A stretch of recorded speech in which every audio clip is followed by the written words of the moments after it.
gammachuun tun filannoodha. Kana jechuun gammachuun suma harka jirtii jechuudha. Sumaatu if gammachiisa, sumaatu fidhiphisa. Waa qabaattee fi miti haa gammachuu qabaattu, waa dhabdee fi miti haa gammachuu dhabdu jechuudha. Tanaaf gammachuun qabaachuu fi dhabuu irratti hundaa'u sumaatu gammachiisa, sumaatu fidhiphisa. Hedduutu jira kan qabeenya qabu, kan gammachuu hin qabne. Ammas akkasuma hedduutu jira kan qabeenya hin qabne, kan gammachuu qabu. Tanaaf gammachuun qabaachuu fi dhabuu irratti hundaa'u jechuudha. Filannooteeti sumaaf gammachiisa, sumaatu fidhiphisa. Araanta nama meeqaatu hospitaala jira. Yoomaan hospitaala kanaa gabbee fayyee hospitaala kanaa gabbee akka namaatti gammachuudhaan jiraalla jira. Ati araanta miila qabda, gammachuu qabda. Ha miila hin qabne meeqaantamtu jira. Ati araanta haatee akka fetti deemuu dandeessaa, haa deemuu dandeenye hedduutu jira jechuudha.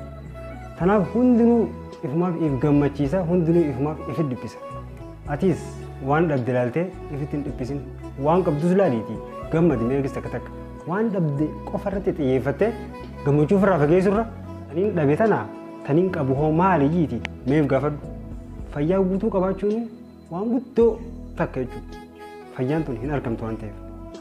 Tanaaf qabaattus dhabdus gammadiitii alhamdulillah siin jaa. Ati har'a sadarkaa kanarra jirta hasii gadii meeqaantamtu jira.